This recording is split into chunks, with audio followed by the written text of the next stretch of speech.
Hello, everybody. We're back. We're back with another episode of On Fairy Stories. And I'm joined by Eugene, and we both have very busy days. So we're a little bit. Hopefully. We're going to slowly wake up while we do this together. Yes. And, usually when we start talking, I kind of get awake. Me too. Yeah. Me too. I've even shared with Jeremy, doing Lives of the Saints, oftentimes, because it's 6 o'clock in the evening when I do it, 7 for him, it's even later. And he's had a work day, I've had a work day and supper, and then you're just kind of ready to just put your feet up, right? Yes. And I always kind of drag myself to the computer screen, but love it when we get going. It's always really worth it. So yeah, it's another kind of food. It is. It revitalizes. Yeah, it's true, Eugene. Okay, well, I'll just start reading. I'll spare you the agony. And well, thank you. Appreciate it. We Eugene and I thought, we've been reading chunks and then talking about it, but we thought we're just going to read, and if something grabs our attention, we're going to talk about it as we're reading. Okay, so just bear with us, folks. So we ended last time with this sentence: that is in itself an attempt to counterfeit the magician's wand. And he's talking about drama. We talked last time about Macbeth.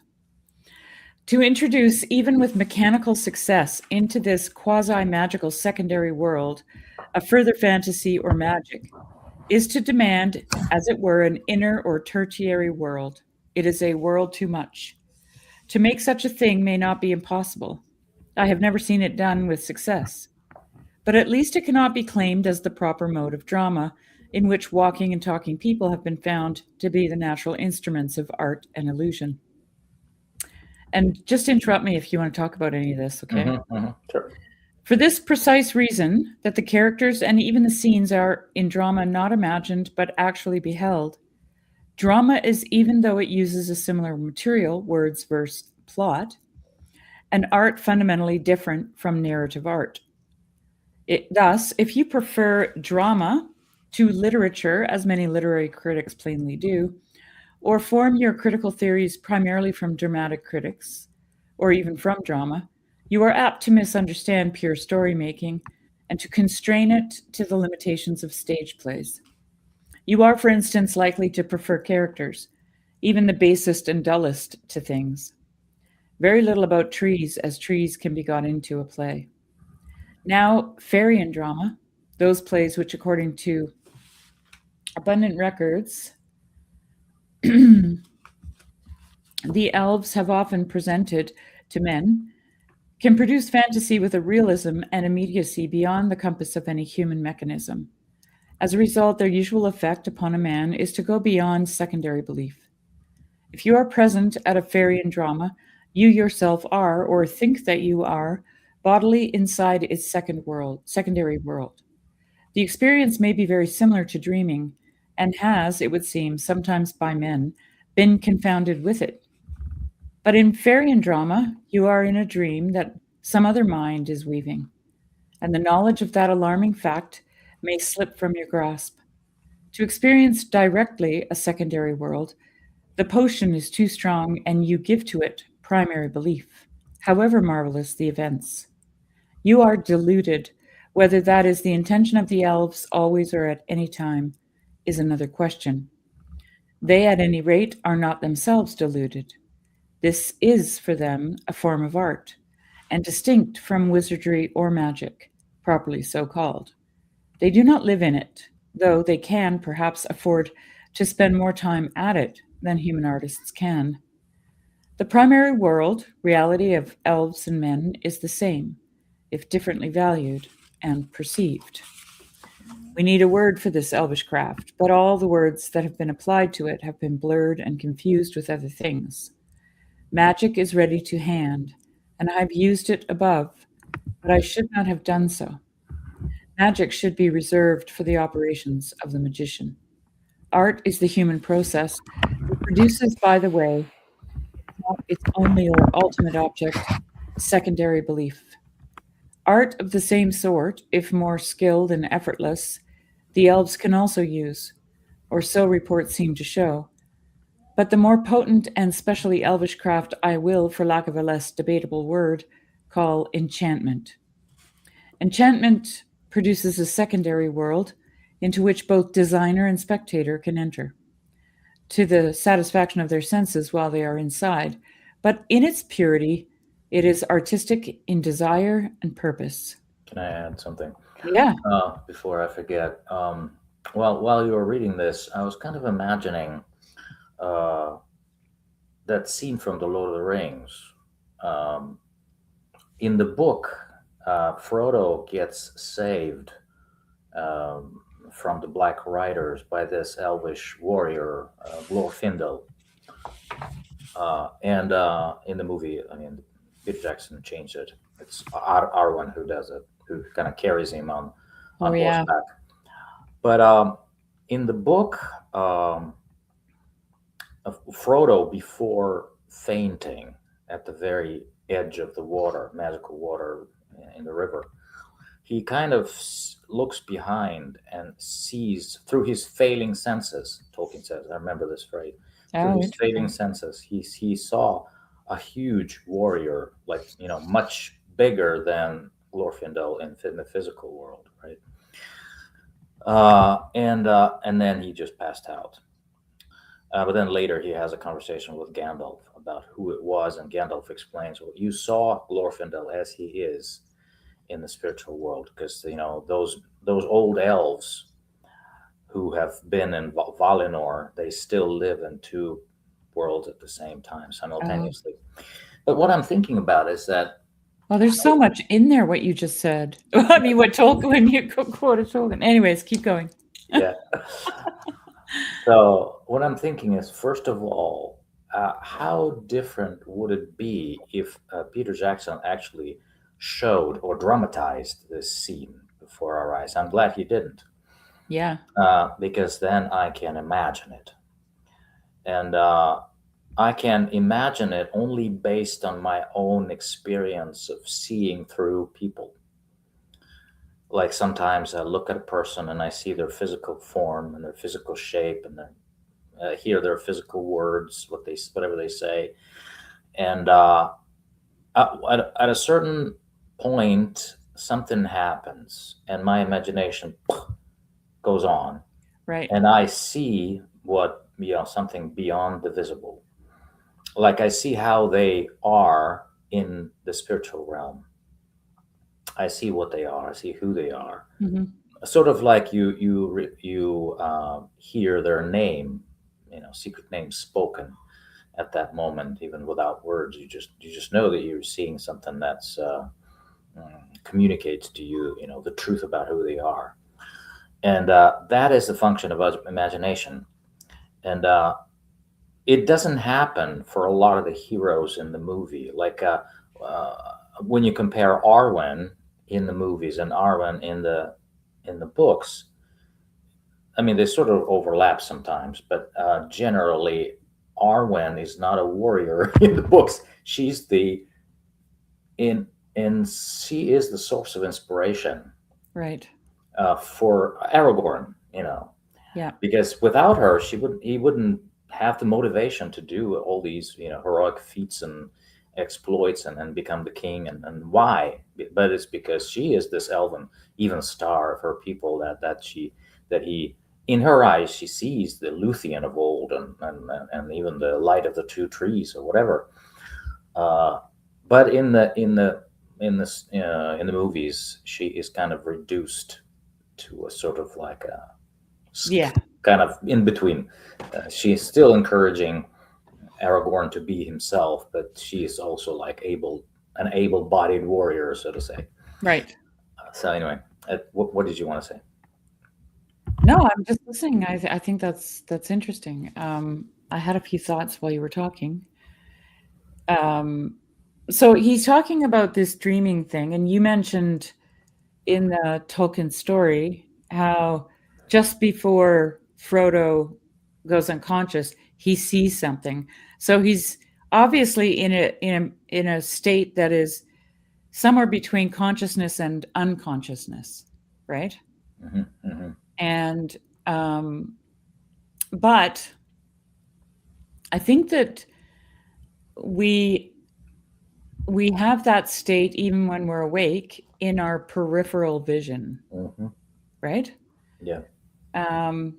So a couple things came to my mind while you were talking, which about is that. also iconic vision. I believe that's how icons are supposed to be viewed. I think Peripheral, yeah, because they presence, right? Like that's that reverse perspective that you told me about, and then I actually read Florensky's book on it, and for him, you have a sense of being stared at when you're in the presence of icons, right? Exactly. Yes. And that's because of the reverse perspective. And I mean, I could throw in Rupert Sheldrake here because that's actually a phenomenon. You know, people know when they're being looked at. Exactly. They sense it. And they change the way they feel about themselves and the way they behave. Yeah, and it's also, there's that. I guess it depends on who's looking at you. You can be creeped out by it, you know, like you could feel like you're being preyed on or something. But it's an interesting phenomenon because there's, you know, I'm sure it's happened to everyone who listens to this. It's happened to you. It's happened to me, where you'll be in like a crowded space, like a concert or, I don't know, a mall, just, you know, generic space. And you can feel someone looking at you, and you look up and you meet their eye. How is like that? Just freaks me out every single time. Yeah. You know, because you look right at them, and they might try to look away because they've been caught looking at you, right? Sure. But your gaze is so quick that you know that they were looking at you, and then you see them look away, right? Like it's a latent. Yeah. In one instance, go ahead. Sorry. Yeah. Well, so we have this like straight ahead vision. We have a sense of being looked at. We have peripheral vision, right? So this is like subconscious and this is conscious. Even though we mostly don't believe what we see, especially if it's fantastic, which is why signs and wonders don't work, right? Because we're just like, this is where I like to say, people look at each other and go, "Did you see that?" When they see something crazy, they have to get affirmation from someone else in order to believe their own eyes. Isn't that interesting? That's a good point. That's always fascinated me. But so we walk in a world that is probably because we're more rational in modernity, within modernity, we're a little less conscious of this, because I know First Nations, for example, are very conscious of this. But because of modernity, we're unconscious of our subconscious, right? And Tolkien seems to be, he's talking about that in between space, right? When, like in your example of Frodo, he's talking about between consciousness and unconsciousness, there's this realm where the thing appears as itself, in itself, right? And I just think we can access that. This is, I'm building up to this moment. We can access that if we pay attention to what the subconscious is taking in. You know, because it's also taking in the realm of the senses, right? The smells, the sounds, the temperature in the air, the wind, whatever. It's all part of what you're seeing. It's all informing what you're seeing here. And it can change the way that you see reality, what you think is reality, right? Yep. So that's just my 2 cents. I've always been kind of fascinated by this phrase by Owen Barfield that the ancients, because the ancients saw the world differently, saw the phenomena differently. They were different. Yeah. The tree was totally something else.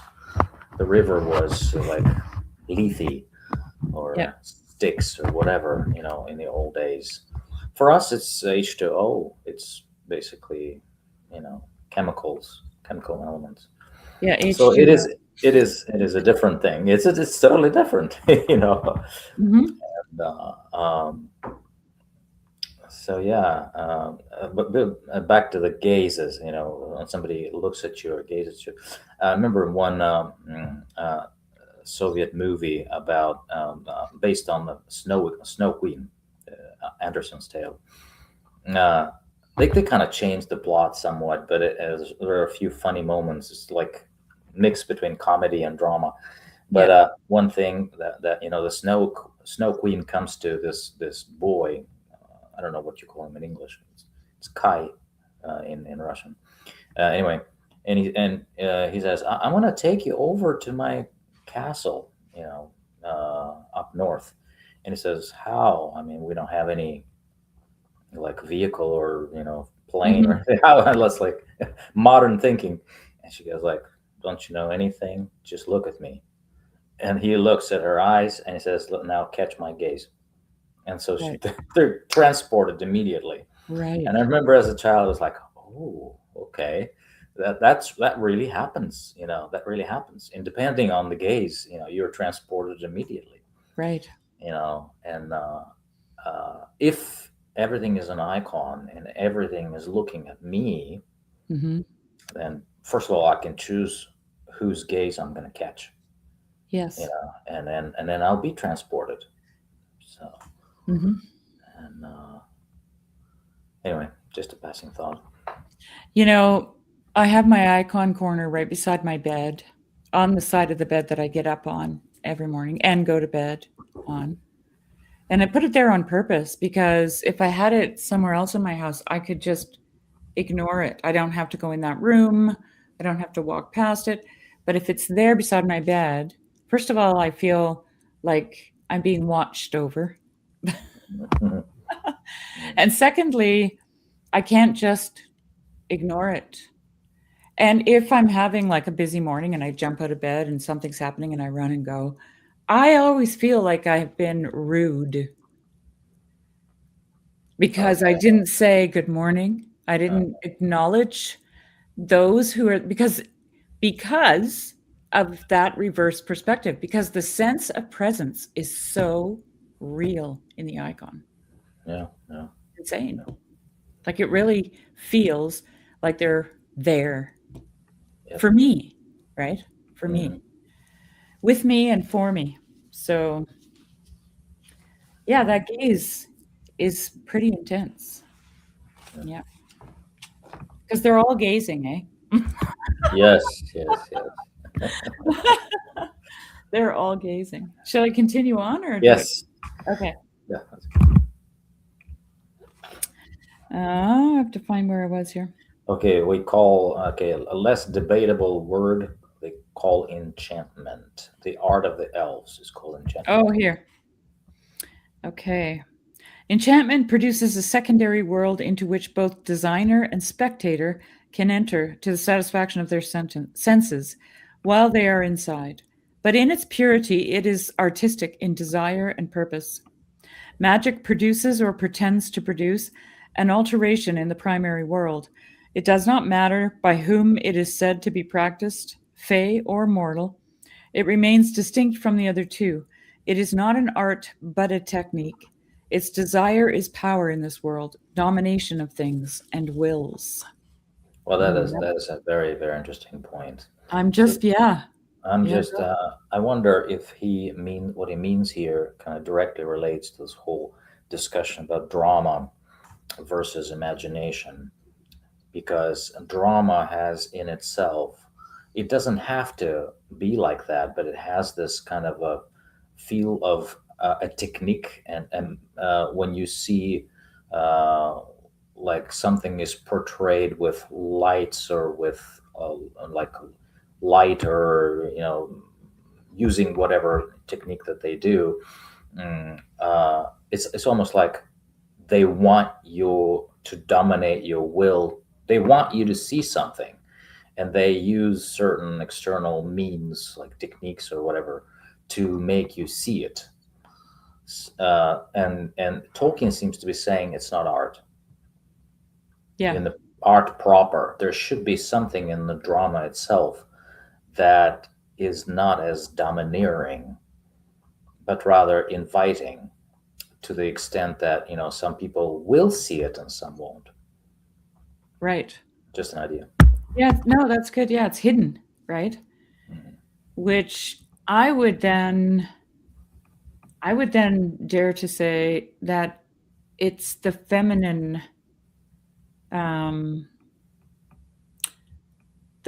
aspect of the story. I have to think about that now. But there's something, like the feminine is hidden, generally speaking. Mhm. And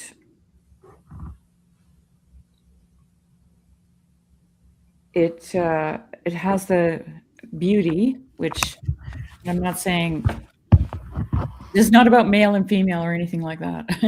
It's about divine feminine, the divine feminine, or the sacred feminine, and how that's, in my opinion, what beauty is. Beauty is that as well. Sophia, wisdom, all that is the same thing to me.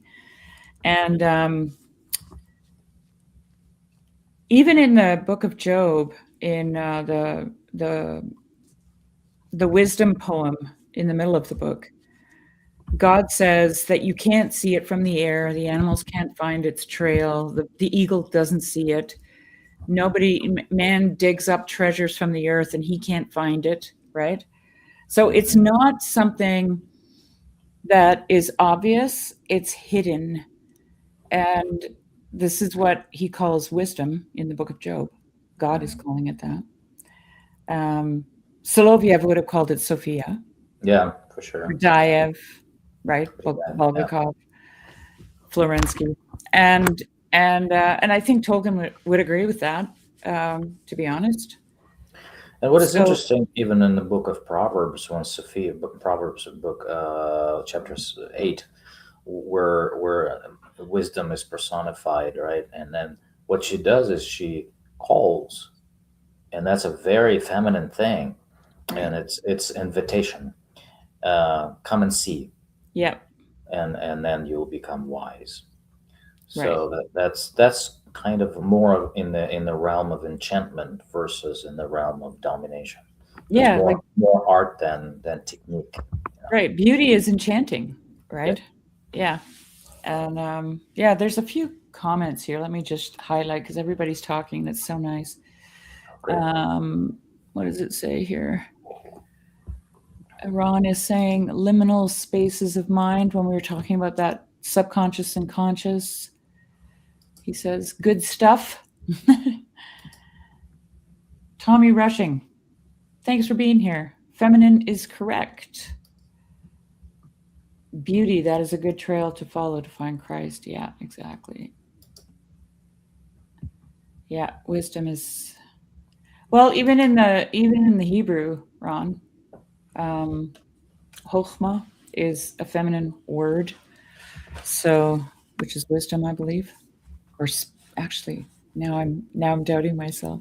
Okay, yeah, I know chokhmah. I think it is glory, isn't it? Glory. Ah, It's another word. Maybe I'm wrong. This is the thing about Hebrew, right? It lacks vowels. So, let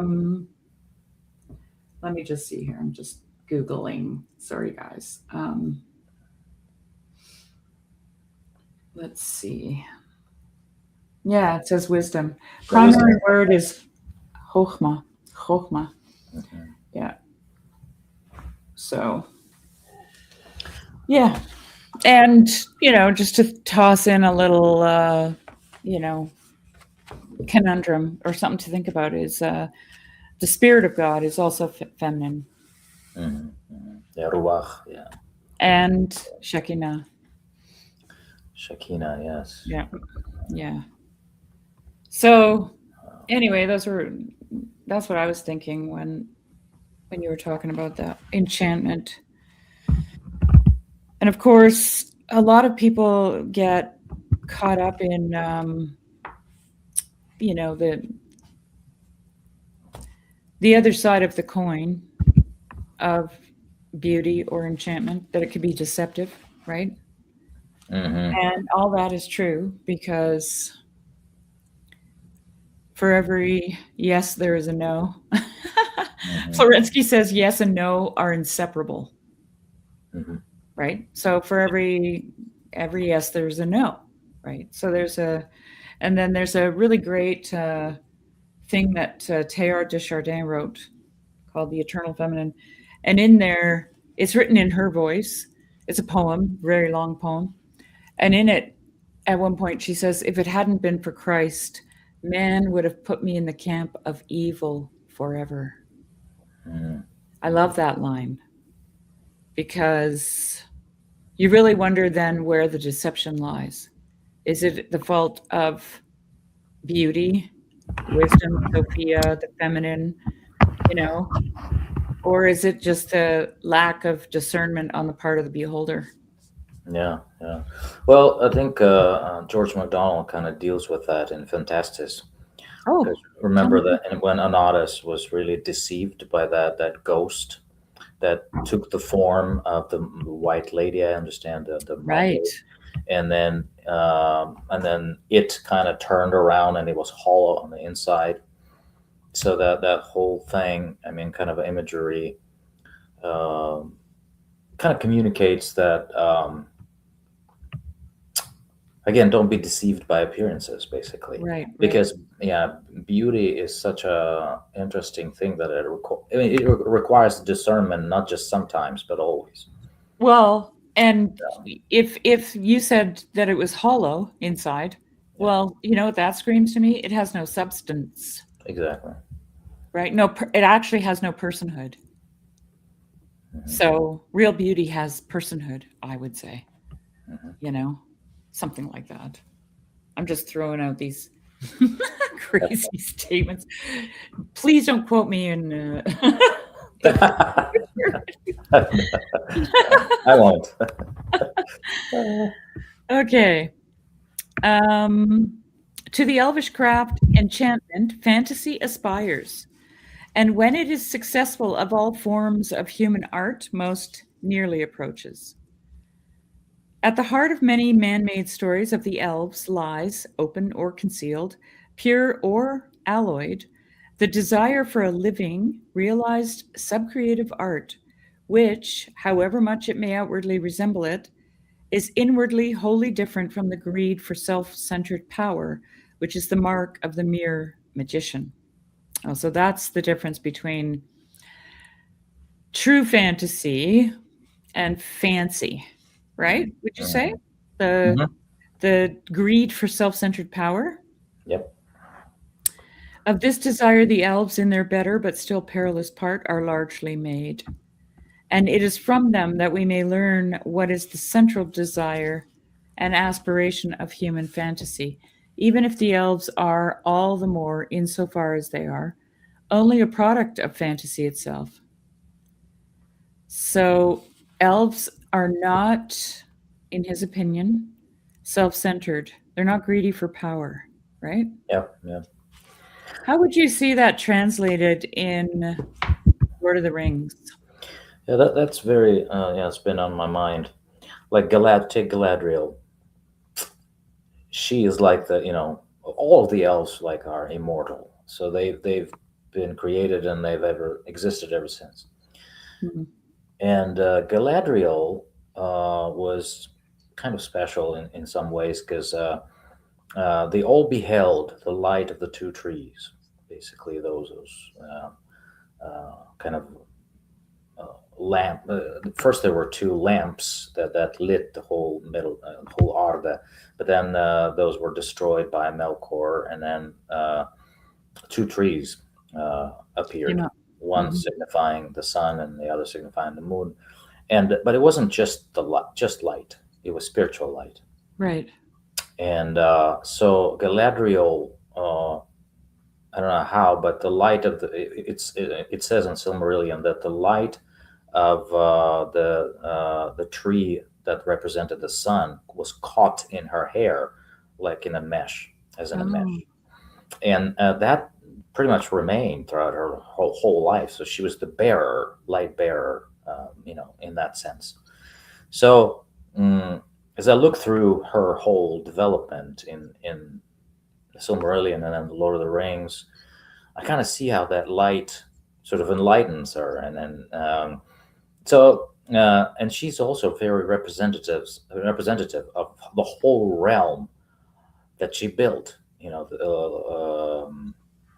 Lothlorien, Right. because she brought that with her.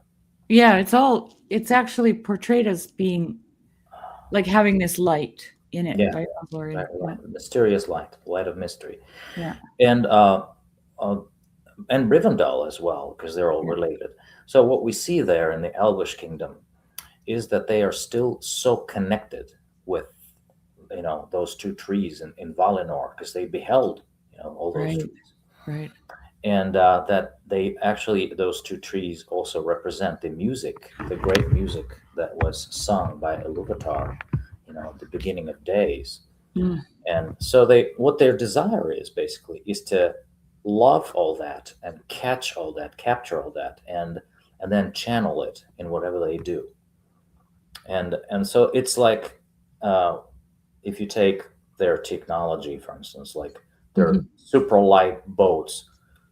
So they used like chisels, they must have used knives or whatever tools, right? But they infused everything that they did with a love of Lothlorien, with a love Right. of that light. And that is art. And that's why all those things were magical, but not in the way that a magician would make them, because Right. they Right. didn't have a They were will to dominate. for the love of you could call it creation itself. Yeah, yeah. Love of Sophia or whatever. Right. Right. Because when you are under that enchantment, then you're going to produce art. You simply cannot produce the machine. Right. It's not. Right. It's not in the nature. When you are in that state of mind or state of consciousness, you cannot produce. You cannot You think in can't make terms the of. machine. Yeah, and then the machine doesn't really operate according to these laws. It's different. It empowers you. So Right. Oh, that's well said. So Tommy has a note. Tolkien doesn't name an evil enchantment. He limits it to a good. But bad enchantment is disenchantment and perverse. Oh, interesting. Yeah, that's a good way to put it. yeah, Yeah. And then, that kind of goes also with the theological observation that evil is a no thing. Like it has no substance no of such its own, really. Yeah. Mhm. Yeah. Hmm. Yeah, I like it because it's not bad, and there's no such thing as bad enchantment. There's less disenchantment. Well, what is Sauron, though? I mean, what is trying to think of the wizard that serves Sauron. Saruman. Saruman. Yeah, like I guess that goes to the whole idea of greed for power, really. That's what he wanted, right? Hmm. He wanted power. He wanted to share in all the spoils. Hmm. Yeah. Shall I keep going? Yep. The That creative desire is only cheated by counterfeits, whether the innocent but clumsy devices of the human dramatist or the malevolent frauds of the magician. In this world, it is for men unsatisfiable and so imperishable. Uncorrupted, it does not seek delusion nor bewitchment and domination. It seeks shared enrichment, partners in making, and delight, not slaves. That's what you were just saying. Mhm. To many, fantasy, the subcreative art which plays strange tricks with the world and all that is in it, combining nouns and redistributing adjectives, has seemed suspect, if not illegitimate. To some, it has seemed at least a childish folly, a thing only for peoples or for persons in their youth. As for its legitimacy, I will say no more than to quote a brief passage from a letter I once wrote to a man who described myth and fairy stories as lies. Though to do him justice, he was kind enough and confused enough to call fairy story making breathing a lie through silver. So So that's this addressed to C.S. Lewis, right? is that C.S. Yeah, Lewis? yeah. Oh, So when he was oh, an atheist, that's how he believed. That's what he believed. Breathing right. life or so. Yeah. Wow, and then he wrote Narnia. Mhm. Okay, let's read the letter. Dear sir, I said. So this is a letter to Lewis Mhm. Mhm. in that case. Dear sir, I said, although now long estranged, man is not wholly lost nor wholly changed. Disgraced he may be, yet is not dethroned, and keep the rags of lordship once he owned. Man subcreator, the refracted light, through whom is splintered from a single white to many hues and endlessly combined in living shapes that move from mind to mind. Though all the crannies of the world we filled with elves and goblins, though we dared to build gods and their houses out of dark and light, and sowed the seed of dragons, 'twas our right, used or misused. That right has not decayed. We make still by the law in which we're made. Wow, good Lord. Can Yeah. you imagine having a friend like Tolkien? You'd probably get really confused, especially if you were a rationalist, right? Yes, yes, yes, yes. Ah, yeah. Wow, I So, love that. I'm going to read these. A good callback for enchantment is reading a book and everything fades. You're in a dream and someone else. Yeah, exactly. Yeah. mhm. Or as Frodo enters Lothlorien, it describes enchantment. Yeah, very nice. Thank you for the comments. They're great. Okay. Fantasy is a natural human activity. It certainly does not destroy or even insult reason, and it does not either blunt the appetite for nor obscure the perception of scientific verity. On the contrary, the keener, the clearer is the reason, the better the fantasy will it make. If men were ever in a state in which they did not want to know or could not perceive truth, facts, or evidence, then fantasy would languish until they were cured. If they ever get into that state, it would not seem at all impossible. Fantasy will perish and become morbid delusion. You know what I was thinking of when I was reading that was I read an essay one time on a McDonald's scholar that a McDonald's scholar had written. I can't remember his name right offhand, but he wrote a paper on how it's very highly possible that the whole book Phantastes was also the path that electricity makes. So it was science and fantasy combined. Mhm. Okay, because George MacDonald was also a scientist. He had a degree in chemistry and a degree in a master's in chemistry and a master's in physics, I think. Mhm. And a nodos, name is actually, isn't that an electronic term? Like a Oh, you nodos? told me. Yeah, yeah, yeah. Like Yeah, I told you about this once, remember? cathodos and anodos. Yeah, something like that. Yeah, yeah. And he maps out in this paper how electricity moves, and he shows how the story goes. My goodness. Right. So and that's right what Tolkien is saying here when he says the keener and clearer the reason, the better the fantasy will it make. Yeah. It's Right? about that inner consistency, I think. Yeah. Because didn't he say before that, fantasy proper is an exact science, so to say, something like that, or maybe I Yes. read it somewhere else. Because if you invent something in the secondary world, Yeah. and people do not exactly find parallels in their own spiritual experience, then you've missed the point. Well, I think that's the law that he talks about just before I read that. Where is this here? Mm,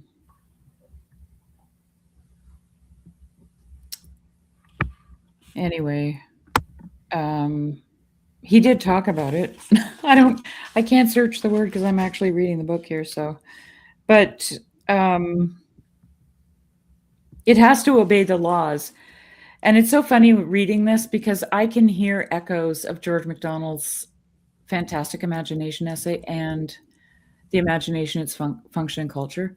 Because MacDonald spends a lot of time on the fact that the story has to follow the laws of nature, and it has to stay with those laws, you know. Otherwise, he says, if it doesn't, you fall out of the story. And even that statement made me see the whole story of the Garden of Eden differently, because they broke the law and they fell out of the story. Right? Yes. And I wouldn't be surprised if MacDonald was playing on that. That's where he got, you know, because both those essays are about the divine imagination, and you know, it's not like he's stealing information from scripture, but it's where, because this law is it's the what do you call that, the fundament or the foundation of everything. So if it's true in the story of in Genesis, it's true of writing a story or a fairy tale. It's always true, right? If you break the law, you fall out of the story. That's a good point. Yeah, I like right? it. Yep. Yeah. Yeah. Okay, where were we here? For creative fantasy is founded upon the hard recognition that the things are so in the world as it appears under the sun, on a recognition of fact, but not a slavery to it. So upon logic was founded the nonsense that displays itself in the tales and rhymes of Lewis Carroll. If men really could not distinguish between frogs and men, fairy stories about frog kings would not have arisen. Oop, there's my, I'm not going to spill the beans, but there's a metaphorical thing happening there, a chimeric, right? Yep. Chimera. Fantasy can, of course, be carried to excess. It can be ill done. It can be put to evil uses. It may even delude the minds out of which it came. But of what human thing in this fallen world is that not true? Men have conceived not only of elves, but they have imagined gods and worshipped them, even worshipped those most deformed by their author's own evil. But they have made false gods out of other materials, their nations, their banners, their money, even their science and their social and economic theories have demanded human sacrifice. Wow, beautiful. Abyssus non tollit usum. Fantasy remains a human right. We make in our measure and in our derivative mode because we are made, and not only made, but made in the image and likeness of a maker. Yeah. Okay, I'm going to have to read you a quote now from George MacDonald, because that's almost word for word what he just said there. Wow. So he says, we must begin with the definition of the word imagination, or rather some description of the faculty to which we give the name. The word itself means an imaging or a making of likenesses. The imagination is that faculty which gives form to thought, not necessarily uttered form, but form capable of being uttered in shape or sound. It is therefore that faculty in man which is likest to the prime operation of the power of God, and has therefore been called the creative faculty. And then at the end he says, it's a long paragraph, but then he says at the end, The imagination of man is made in the image of the imagination of God. We cannot be said to dare at all. Everything of man must have been of God first, and it will help much toward our understanding of the imagination and its function in man if we first succeed in regarding aright the imagination of God, in which the imagination of man lives and moves and has its being. Mm, mm. And that's what he just said here. Yeah, yeah. It's interesting because one thing I thought of immediately is what's kind of connected with this whole conversation about the law Yeah. and falling out of the story. I literally, I remember one screen version of Anderson's tale. Now I don't remember the name of it now, but actually, as I watched it, as a child, they changed the ending. And because in Anderson, even though a lot of his stories are like there's a lot of sadness, a lot of grief in Yeah. his stories, right? But they tend to end uh, correctly, meaning they take you through the veil and they allow you to see beyond Right. the On the visible. other side. But they changed the ending, and in the end, the prince and not the prince, the hero and the princess, they're not together. Something happens, and they just go each go their own way. In a children's movie, and I fell out of the story completely. Right. Yeah. And Because yeah. I mean, I haven't watched it since I was a child because it just makes no sense. So they broke the law. Right. The law of good ending, the law of the gospel, good spell, is universal, and that's how we were made. We were not made to have stories that don't have the redemption point. And Yeah. yeah, so it's really intriguing that in what you've just read from George MacDonald as well. But Well, let me uh, just. the moment we fall out of the story, it's an indication of something. It's an Yeah. indication The law that some the law law has was been broken. broken. Yeah. Mhm. Exactly. And it's kind of nice to have that in the back of your mind, Mhm. right? You're like, oh, because then you could, if you're watching a movie or whatever, reading a book, you can go back. Where did this law, which law was broken and when did it happen? Where did I fall out? Right? Like, I don't know. That's how my curiosity works. I would just be like, oh, this is super fascinating. But I just want to read you a little bit of what MacDonald says about this. It's a little bit longer, but some thinkers would feel sorely hampered if at liberty to use no forms but such as existed in nature, or to invent nothing save in accordance with the laws of the world of the senses. But it must not therefore be imagined that they desire escape from the region of law. Nothing lawless can show the least reason why it should exist, Mhm. or could at best have more than an appearance of life. The natural world has its laws, and no man must interfere with them in the way of presentment any more than in the way of use. But they themselves may suggest laws of other kind, and man may, if he pleases, invent a little world of his own within its own laws. For there is that in him which delights in calling up new forms, which is the nearest perhaps he can come to creation. So Middle Earth, for example, right? Or Narnia. When such forms are new embodiments of old truths, we call them products of the imagination. When they are mere inventions, however lovely, I should call them the work of the fancy. In either case, law has diligently been at work.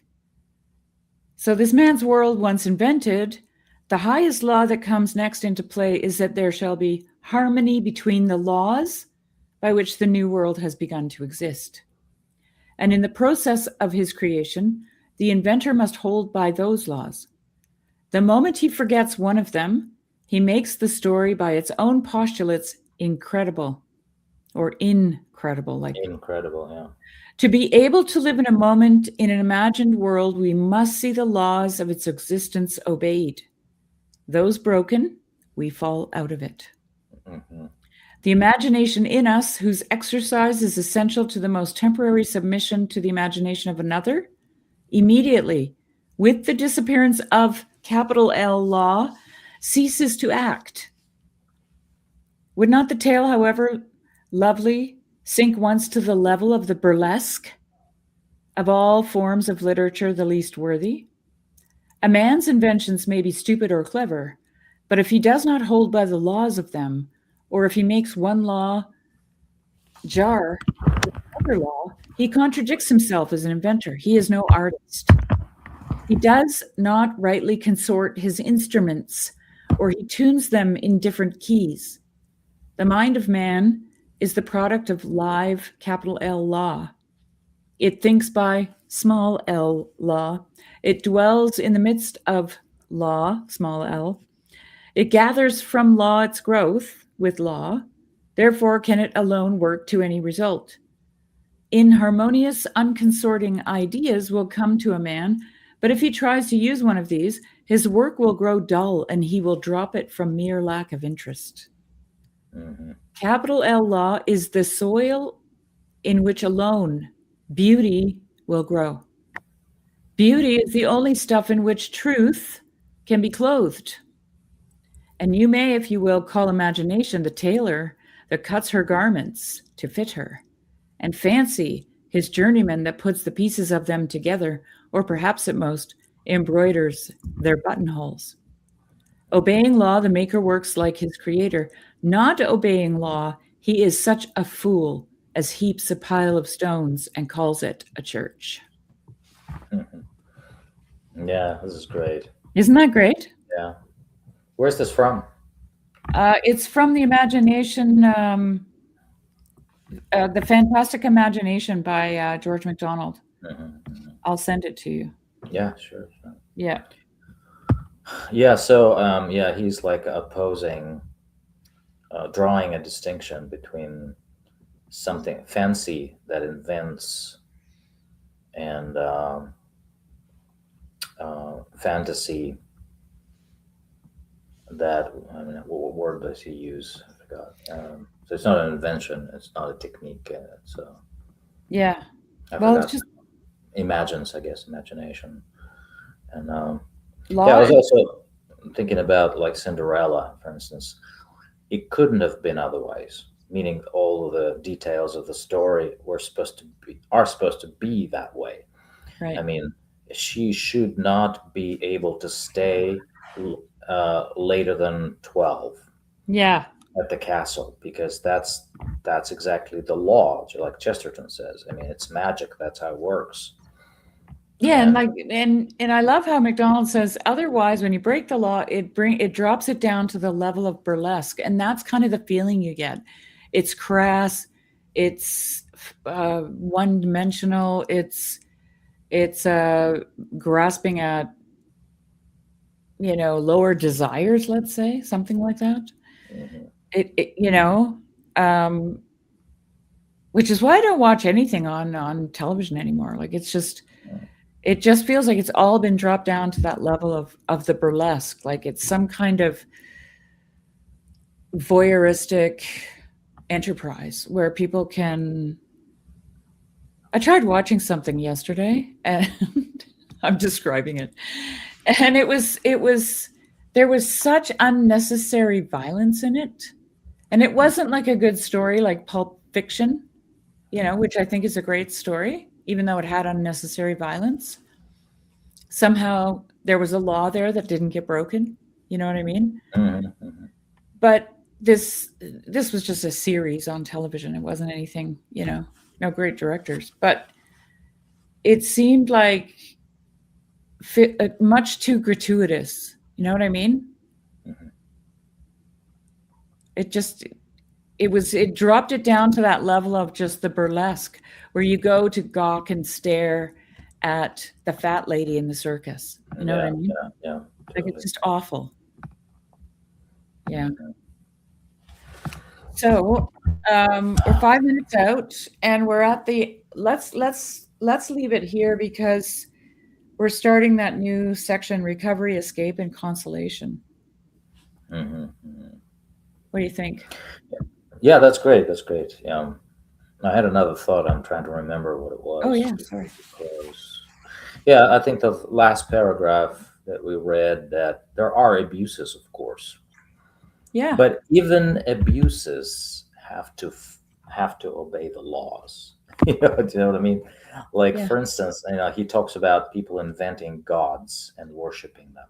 right, But right. then, as we read at the beginning of this essay, the way that Thor was invented, uh, it was invented according to the law, because the whoever invented it must have seen this peasant or this silversmith or whoever in a fit of rage, and then the thunder rolled at the same moment. Hmm. And so it is in the law, and the fact that people started worshiping Thor, which is an abuse, right? They should have gone directly to the creator. Uh, it doesn't deny the fact that it's still according to the law, Right. and that's why it is appealing. So it even applies to things like even heresies, and maybe even utopias like Soviet utopia, that we grew up under. It was very internally consistent. Do you know what I Mm. mean?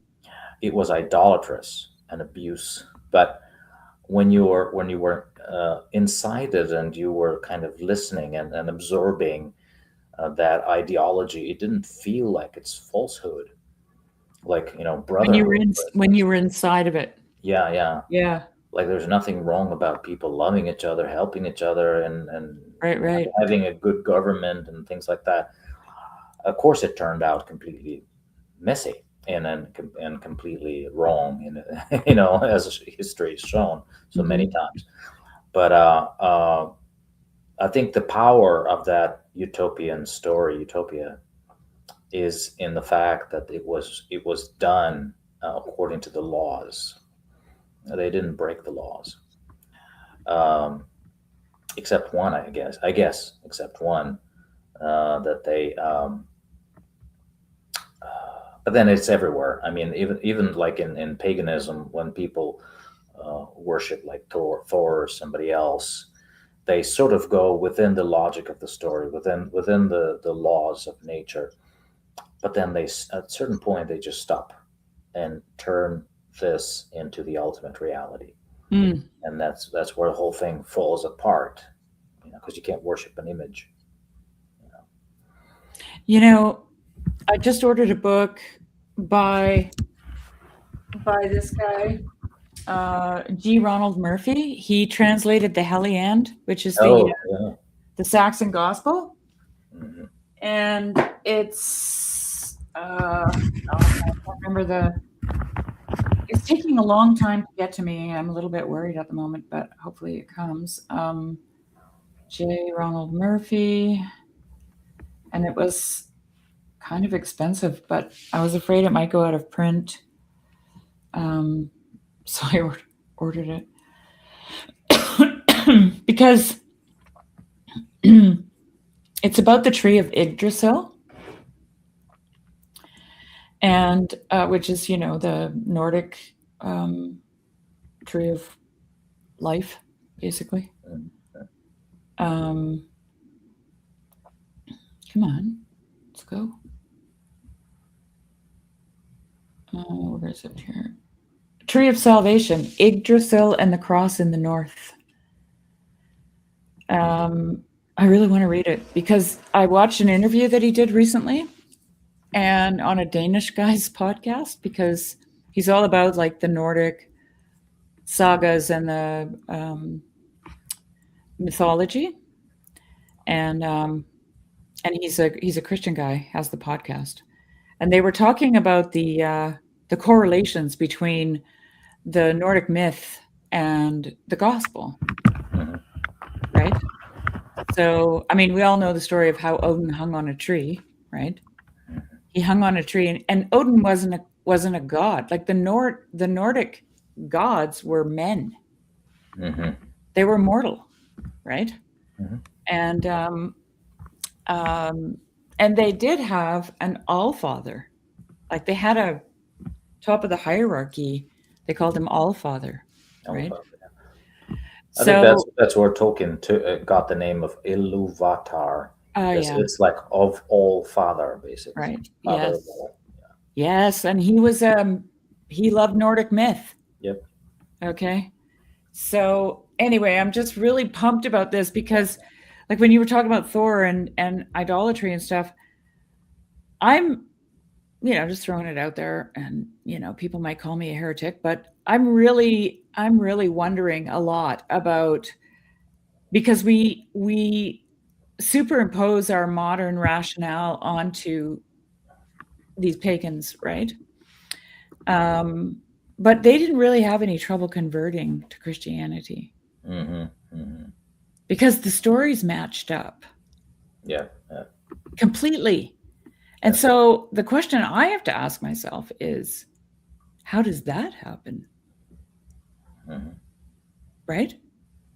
Like it's like what I read from McDonald about how if the law is broken, then you fall out of the story. Well, the missionaries came to the Nordic, the Viking people. They heard the gospel, and they did not fall out of the story.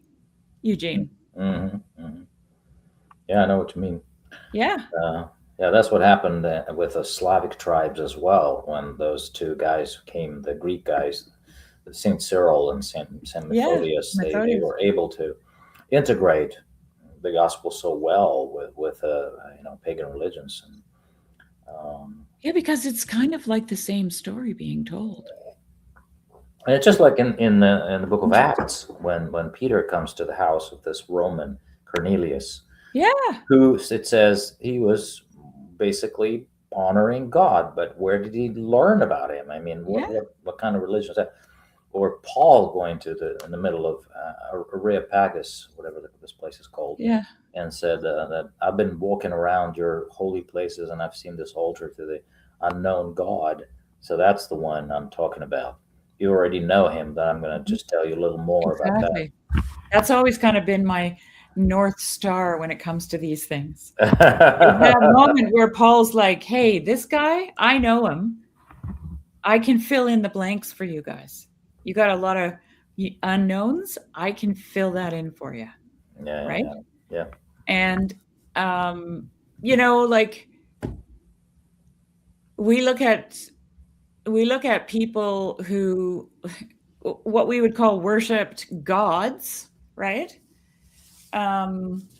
Those deities were heavenly creatures to them. They were divine, but there was always a creator at the top, interestingly enough, right? In almost every culture, we call them polytheists. And I think to myself, if somebody dug up an Orthodox church 1,500 years from now, would they call them polytheists? I know what you mean. Yeah. Yeah, Hmm. right?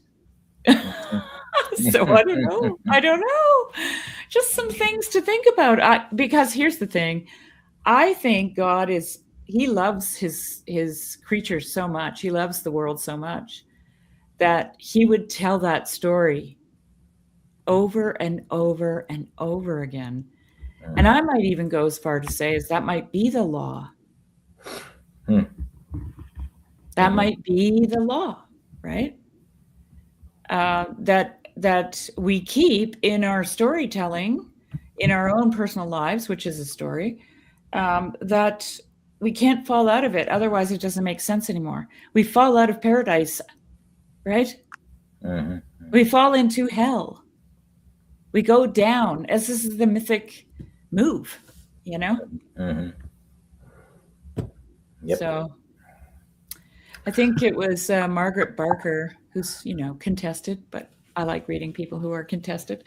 She talks about the wrath of God as a consequence of falling out of the story, basically. Oh wow. Yeah. Yeah, it's not like God's out there going, oh no, they made a mistake, throwing lightning bolts, kind of thing.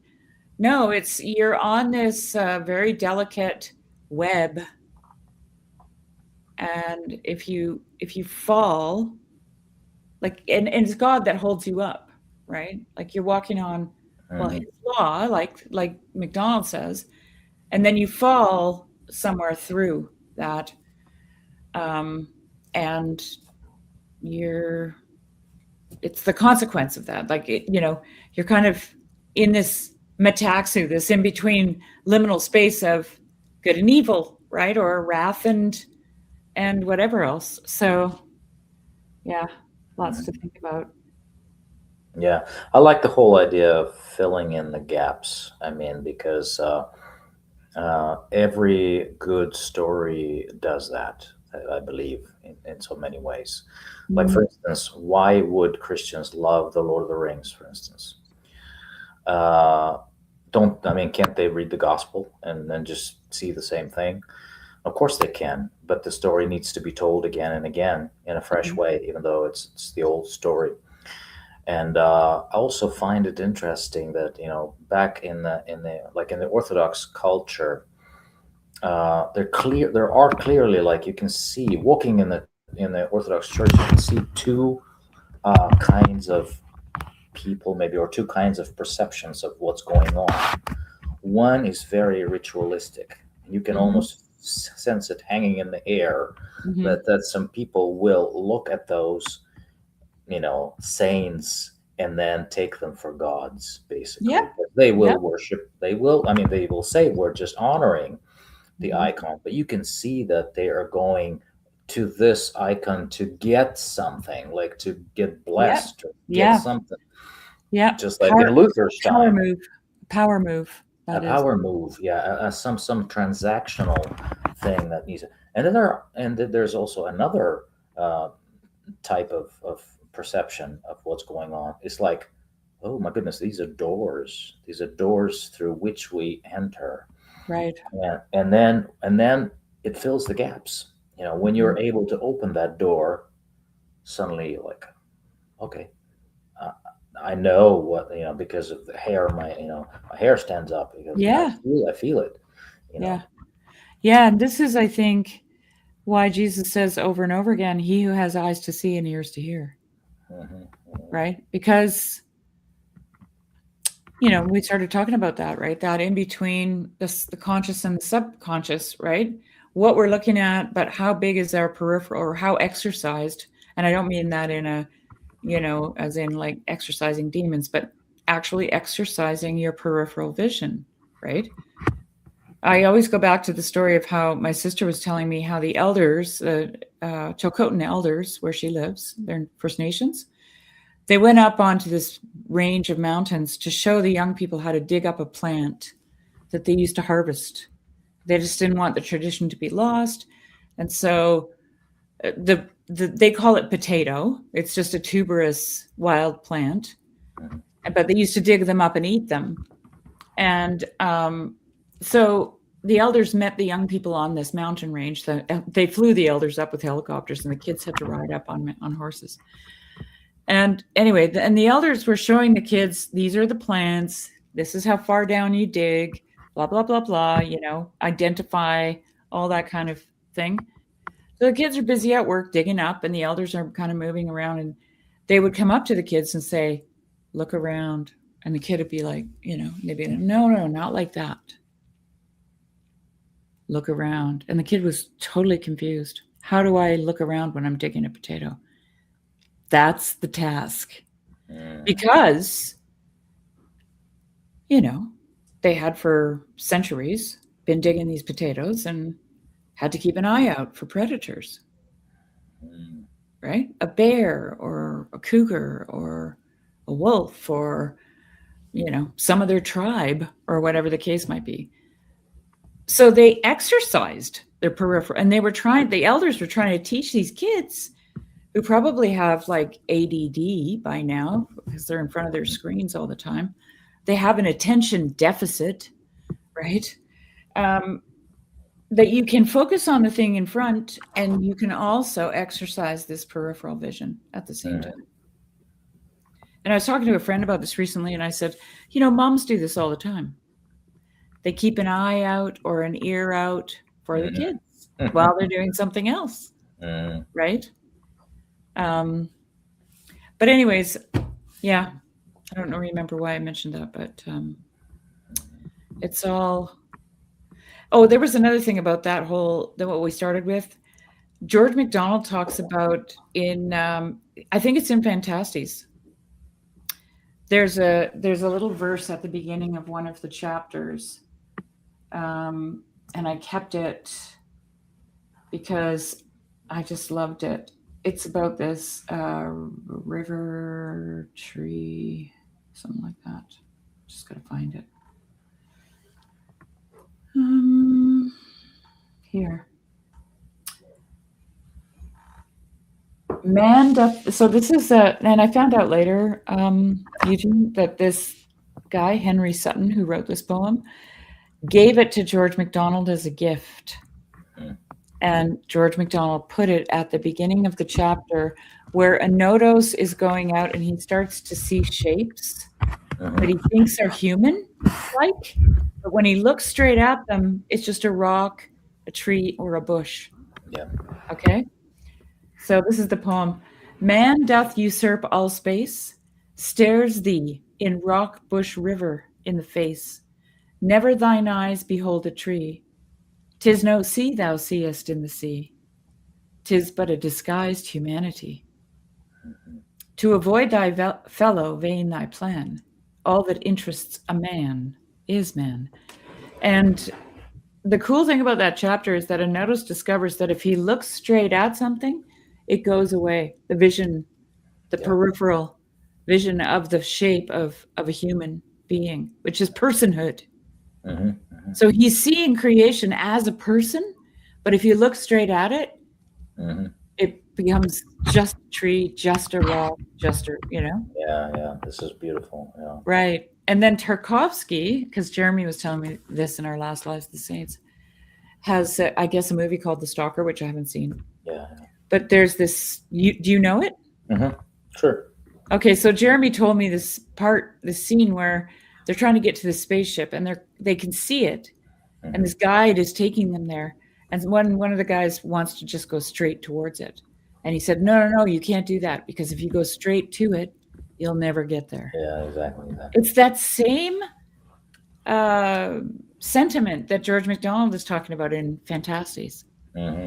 If you look straight at it, you don't see it, right? It's also the mystery of just the mystery in general, because like if I look at a person straight, I see too clearly to be able to perceive mystery. But when I'm not looking straight, but I'm aware of their presence, I mean, it's often that they strike me as something more than meets the eye. Do you know what I mean? Yes. And so I've just recently written an article about that distance and proximity are basically the same thing. Right. Because you cannot really see something close unless you also see it in the distance, that's as far away. Wow, that's gorgeous. It has to be far away. I think Tolkien tells of something very similar in Leaf by Niggle. Which is also, oh no, this is Tree and Leaf in here.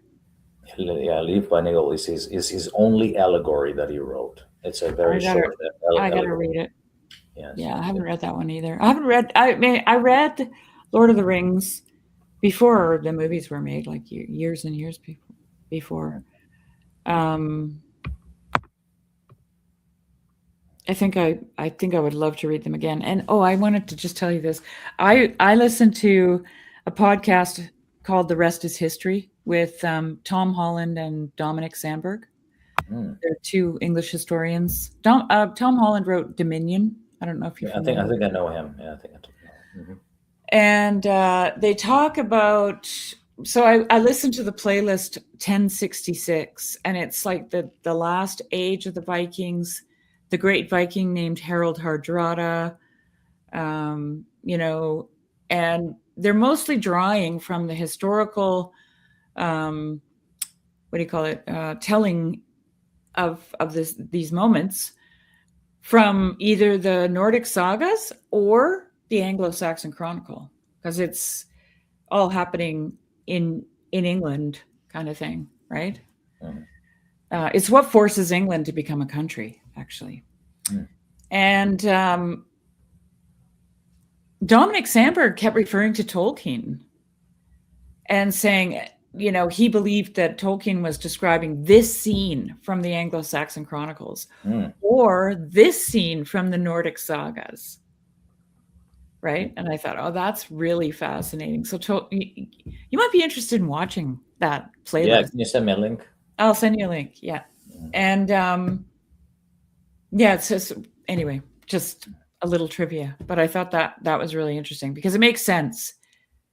Because Tolkien was very interested in the Anglo-Saxon Chronicles and Beowulf and the Nordic sagas, and you know, he was a Christian, right? So, Mm. and again, to my, you know, my thing about the story always being told, not only is it being told mythically, but it's actually historically, like he could take those historic moments Mm.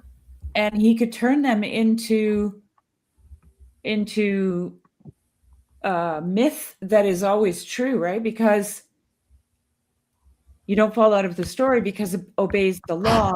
And it seems like even reality, quote unquote, obeys the law, you know? Yeah. So anyway, Like, there's a lot there. yeah. I mean, there's one thought, passing thought I had as you were talking, that when I think about the first Star Wars, the movies that were made, back then, Yeah. even the prequel, which is still made by George Lucas in the same spirit, Mm-hmm. uh, and then I compare those movies with the latest Disney version. I've only watched a couple, and I fell out of the story completely. Yeah. Because you watch these newer versions, and you kind of realize that it doesn't lead you anywhere. There's no door to go through. And if Right. somebody asks me, can you tell the story through this story? I say it would really be awkward. I mean, Yeah. how can you do that? Because the original ones were so true to the laws of, first of all, human psychology, human spirituality, and that you almost like can take any quote from Yoda or any scene, and you can like enter. It's just like a door Yeah. that opens into the story, and you can tell the same thing in a totally new way, or Luke walking into this cave and meeting Darth Vader, and then he realized it's himself that he was just Right. all the time he's fighting with. That's enough of a myth to create a whole book on, Right. of Right. what this, like Carl Jung would probably, really be happy to watch it if he Right. long enough. But it's crazy how we haven't been going to the movies at all recently, because it's just No. every time we go, it's a disappointment. Yeah, it's really, and I just keep saying, you know, people ask me, well, what do you think is wrong with modernity? And I say they've lost their imagination. And maybe that's a true answer. Yeah, Right. That's what I think happened. maybe they're falling for drama too much. Everything has to be I flashy, don't know. and Their drama has turned into re-education, maybe too right? manipulative. Yes. It's kind of like the Soviet Soviet style. style. It is in many ways. Yes. I mean, now what do you have after atheism and rationalism and materialism? What do you got? You got to make someone believe the story you're telling yourself. Hmm. And then all you're doing is preaching, right? Hmm. Preaching. You know, I watched a movie with some friends called How to Make an American Quilt. It was done, I think, in 1995. And we just watched it. It's one of my favorite films, so it was on my recommendation. I wanted everybody to see it. And after it was over, I was like, did you guys notice how this wasn't preaching at you? The movie was not trying to re-educate you, right? It wasn't trying to tell you what was morally right about what they were saying or any, it was just there. Here it is. It was like served up on a platter, like a myth, right? Here you go. And yeah, but that's not the case anymore with these movies. It's really hard. Yeah. Yeah, movies without imagination. And that sounds right. Yeah. Yeah. Well, I'm going to let you go. We're already 20 minutes over our one. Yeah, it's always good to end on a point where you can just go on forever. Exactly. Well, yeah, I'm sure we could. But anyway, I just wanted to thank those who are here with us, and thanks for the comments. And we'll see you next Friday. Yeah. Well, actually, it's 4th of July weekend for you, Eugene. Oh, really? Oh, by the way, we're leaving on the 3rd, so I'm gonna have to skip that one. Yeah, but I'll be available on the next one. Yeah. Thank you, Tommy. Yeah. Thanks very much for being here. Okay, so we'll skip next Friday and we'll do the Friday after. Yeah, that's good. You'll be back by then? We'll be in Minnesota, but I'm going to be available. So you will? Okay. We're going to hang out with some friends. So. Awesome. Sounds good. In a bit of a northern climb with some seasons. Oh yeah, we're like have 92 here, and we're like boiling. Get us out of here. Yeah. All right. Thank you, everybody. And we'll see you next time. Bye-bye.